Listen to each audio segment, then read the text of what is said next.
So hello everyone, this is Nityanand Mishra and this is the syllabus of electrical engineering BTech second sem. So let us see the syllabus of basic electronics. So under the unit 1 of basic electronics we have to just cover semiconductor diode, and under the semiconductor diode we are already cover that all the topic till intrinsic and extrinsic semiconductor diode. Today we are going to just cover direct and indirect band gap semiconductor and ideal diode construction, PN junction under the open circuit, drift and diffusion current, built in potential, forward bias and reverse bias condition. So let us start.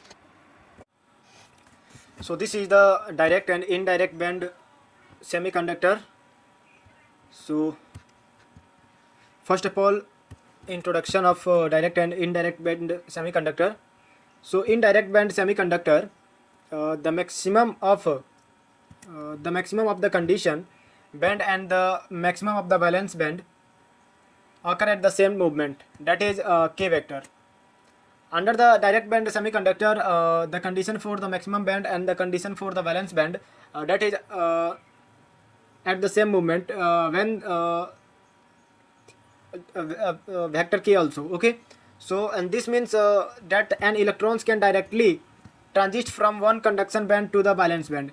That means the electrons can directly transit from CV to VB also. Okay, and with the emission of photon, by the help of emission of photon, okay, the electrons are not transit from CV to VB. There has only photons are transited from CV to VB, yeah? Means conduction band to the valence band, and making them ideal for photoelectronics device such as LEDs and laser diode. Okay, so example of this gallium arsenic and indium phosphide. So let us come to the another point, that is indirect band semiconductor, band gap semiconductor. So under the indirect band band gap semiconductor, the condition band minimum and valence band maximum occur at different momentum values. And indirect band, the condition for conduction band, the maximum of valence band occur at the same time. Okay, but in here the band gap semiconductor, the conduction band minimum and valence band maximum occur at different time. Under the direct band, that is at the same time, that is k vector, but here that is at different movement values. Okay, so therefore phonons is required to conserve momentum during electrons transition. Under the direct band gap semiconductor, there has photons but there has electron transitions. Okay, so this make photons emission less efficient, and which is why material like silicon are not typically used for LEDs. So the example is silicon and germanium. Okay, so that is the energy band gap diagram of direct versus indirect band gap. So the above diagram illustrate that energy band structure of direct and indirect band gap semiconductor. Okay, so let us see what is the difference between direct and indirect band semiconductor, and that is the most important point. Always during the examination, during the semester examination, midterm examination, that type of question is always asked. Because of that, this is the first unit, and a lot of question arises from this unit also. Okay, so direct and indirect band gap semiconductor. So first one is direct band gap semiconductor and indirect band gap semiconductor. So at here first is conduction band minimum and valence band maximum at same momentum k vector. Okay, but in indirect band semiconductor, conduction band minimum and valence band maximum occurs at different k vector. Okay, Second difference is efficient in emitting light used in LEDs and laser diode. In indirect band gap semiconductor, inefficient in light emission, not used in LEDs. That is used in LEDs, laser diode, but that is not used in the LEDs and laser diode. Okay. The third difference is photon transist does not require phonon assistant, but in here transition requires phonons for momentum conservation. The example of a direct band gap semiconductor and indirect band semiconductor, this. Okay. So let us see semiconductors diode, and that is ideal diode and junction characteristics. So let us see ideal diode construction. So resistance and blocks current in the opposite direction with finite resistance. Okay, there has a opposite in the opposite direction, but there has a finite resistance. Unlike real diode, an ideal diode has no threshold voltage. Remember always that the ideal diode has no threshold voltage. Okay, no reverse leakage current and instantaneous switching response. An ideal diode is a theoretical electronics device that allow current to flow in one direction with zero. Because of that, there has no any threshold voltage, no any reverse current leakage. So absolutely there has a current flow in the one direction with a zero. Okay. So structure wise, an ideal diode is symbolized identically to a real diode, but assume a perfect behavior. That is assume a perfect behavior. Okay. It conducts perfectly in a forward bias. That is conduct perfectly in forward bias. Okay. And act like closed switch. We know very well about in the forward bias the switch is as like closed, and blocks perfectly in reverse bias, act as open switch. Okay. So another is PN junction under the open circuit. So PN junction, when a PN junction is under open circuit condition, no external voltage is applied across the junction.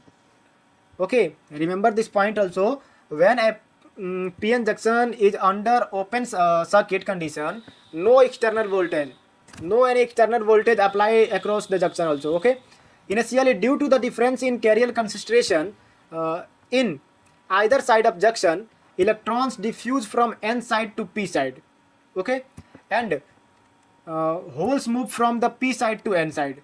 Where those electrons move, so electrons move from N side to P side, and the holes is moved from P side to N side. In where? Under the PN junction in open circuit. Okay. And this result in a region depleted of mobile charge carriers known as depletion region. So what is the depletion region?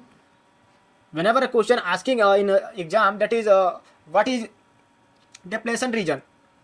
So the answer is when the electrons diffuse from N side to P side and holes is moved from P side to N side, this result in a region depletion of mobile charge carrier, and that is known as the depletion region. Okay. And electric field is established across the depletion region, creating a built-in potential V. Okay, that oppose further diffusion of carriers, and at equilibrium the diffusion current is exactly balanced by the drift current. So when drift current is exactly balanced by diffusion current, so at the equilibrium. Okay. So now drift and diffusion current. So drift current is the movement of charge carrier due to the externally applied electric field. That is due to the externally applied electric field, where areas diffusion current is caused by gradient in carrier concentration. So that is the drift current density electrons, and that is J drift, and that is the multiplication of Q into N into mu N E, and 4 holes, 4 electrons and 4 holes. So let us see what is this all factors. That is Q at here in the Q, that is Q is equal to the charge of electrons, and we know that the charge of electrons is 1.6 into 10 raised to power minus 19 coulomb. N or P is the concentration of electrons and holes. Mu N, mu P, that is the mobility of electrons and holes. D N dP, that is the diffusion coefficients, and dN upon dx, dP upon dx, that is the concentration gradient, and E is the electric field at here. Okay. Now the next topic is built-in potential V. So the built-in potential V is the potential barrier formed across the junction in thermal equilibrium, okay, due to the diffusion of electrons and holes, and that is the equation of this, okay, where K is the Boltzmann constant, and the value of Boltzmann constant is 1.38 into 10 raised to power minus 23. T is the absolute temperature in Kelvin. Q is the charge of electrons. N, A, and D, that is the acceptor and donor concentration, and N and I is intrinsic carrier concentration. This built-in potential prevents further diffusion of carriers across the junction at equilibrium. That is typically around 0.7 volt for silicon and 0.3 volt for germanium diodes. Okay. Another is forward bias condition.